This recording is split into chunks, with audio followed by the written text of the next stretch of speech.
Okay, so I'm going to try to help you understand in a very quick amount of time who this guy is. Now, I'm going to give you a model of generational influencers. It's kind of complicated. I could probably spend 30 minutes, but let's just go through the real quick version. The one thing that affects who we are and how we think is the cohort in which we were born in history. The time in history and the social history going on. Another factor is our age. Lauren talked a lot about what's going on with boomers with respect to their current aging. And the other is period. The period effect includes the Great Recession of 2008. These act together. Karl Mannheim, the father of sociology, called this the zeitgeist when we talk about the cohort effect. The taste, outlook, and spirit characteristic of a period or generation. You are a product of the time in history in which you were born, and especially what was going on socially, because even in technology we relate to that socially. And in that critical period between age 13 and 25, biology meets sociology. Suddenly we start acquiring experiences that become mediated by our peer groups, which can actually kind of change the content of our experience and our mental and emotional adjustment to the events of our lives. And that is the cohort effect. Now here is our boomer man. He's got a little gray hair like me. What is the cohort influences that make up this individual? These are small photos. So this right here is a black and white TV. No generation before or after was raised on 3 television broadcast channels, which means that a boomer in Alaska and Florida had many of the same experiences vis-a-vis television. That mobilized major fads, which was very characteristic. The Fess Parker, Davy Crockett, coonskin cap. The hula hoop. Television, 11 of the top 15 television programs in the 1950s were Westerns. And Clayton Moore and Jay Silverheels, the Lone Ranger and Tonto, took their job as world teachers very seriously. Of course, we all had the joy of Duck and Cover, Thermonuclear Holocaust almost upon us. Young boomer men tended to learn about the joys and the mysteries of sexuality between the covers of Playboy magazine, with a little help from Marilyn Monroe. I've already mentioned the Vietnam War. That spawned the counterculture.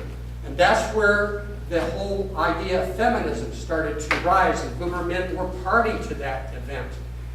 Multiculturalism took hold.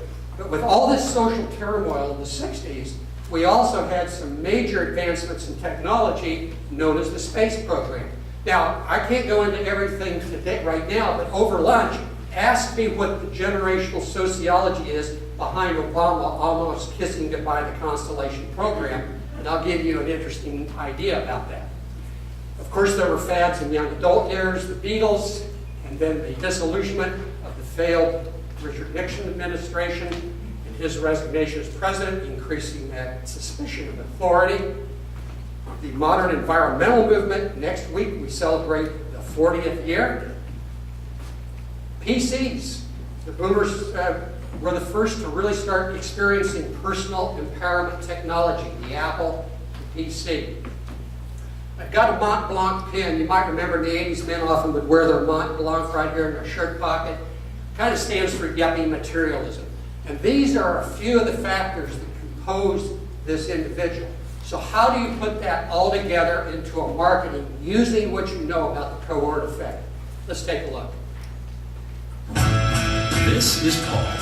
He's been a coordinator, Beatle, Wayne, poet, father, frontman, producer, business mogul, painter, and if that weren't enough, a knight.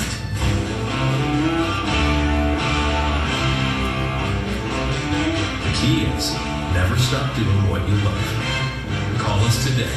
We'll help you plan for the next part of your life. Fidelity Investments. Smart move. Okay, now that is an appeal to nostalgia. I do have research that demonstrates that nostalgia can renew our spirit and even mitigate the effect of isolation and loneliness. And I'm not going to share that with you. But this wasn't about the past. This is about the future. The key is never stop doing what you love.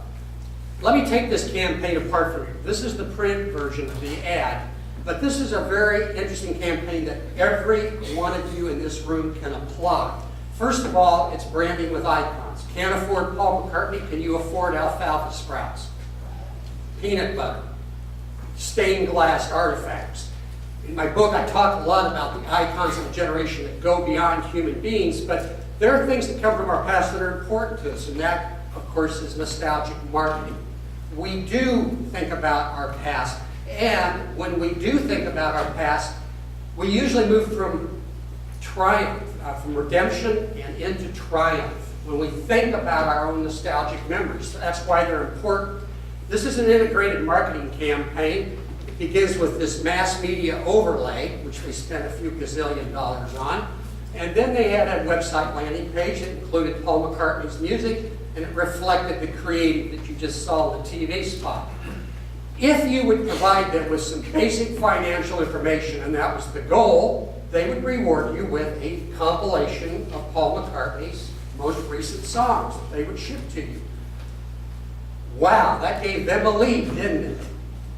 When they responded to you, I did it, and I got a 40-page brochure full of charts, graphs, and everything that laid out my financial picture based on certain investment scenarios. And just to make me feel good, they made donations to McCartney's favorite charity, Music Lives Foundation, to keep music in the public schools. Now, Michelle and I talked about this a little bit. I doubt that there's anybody in the room, maybe there is, who could afford this campaign. However, the techniques can be applied to any business of any size. And if you doubt me, talk to me on the break. We'll talk about it. Okay, so the second part of this three-legged stool is life stage. It's the universal seasons of life influence how you perceive and react to the world. Meaning that people at a certain age, when you have children or you're little, you're involved in certain things. When they graduate from college, you're involved in something else. We know that the boomers have changed as a result of the aging process. How do you define success? Now on this vertical axis we have percentage, and then down here it says marriage, fitness, travel, auto, large home, jewelry, and clothes. Here's how the boomers rated. The first three items are the experiential side of life. Interesting that they put marriage and or being successfully with a significant other at the top of their charts. I work with the Natural Marketing Institute, and I have several hundred data points, and I'm only going to share a few with you. But we asked boomer men and women, just to show the gender differences, I would like to live to be 100 years old. How many feel that women would be more inclined to want to live to be 100 years old? Raise your hands. All right, how many feel that men would be more strongly?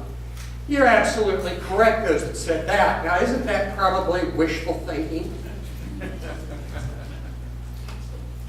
But there is a significant difference. Now, the best years of life are still ahead. Boomer men, boomer women. Boomer men, optimist. Boomer women, optimist. Okay, well, we tend to lean that direction. Women are far more optimistic about the future than boomer men. And I'm going, wow, what a bummer. I got to think about this. Well, I'm going to ask Bill Clinton to help us explain it. This is the shape of happiness, ladies and gentlemen. On this axis is happiness as we self-report it, and on this axis here is age. In other words, we seem to be happier when we are youngest in life, and then older in life, and then there's that, middle-age crisis. When does that occur? With American women, or men, I should say, right around 56 years of age.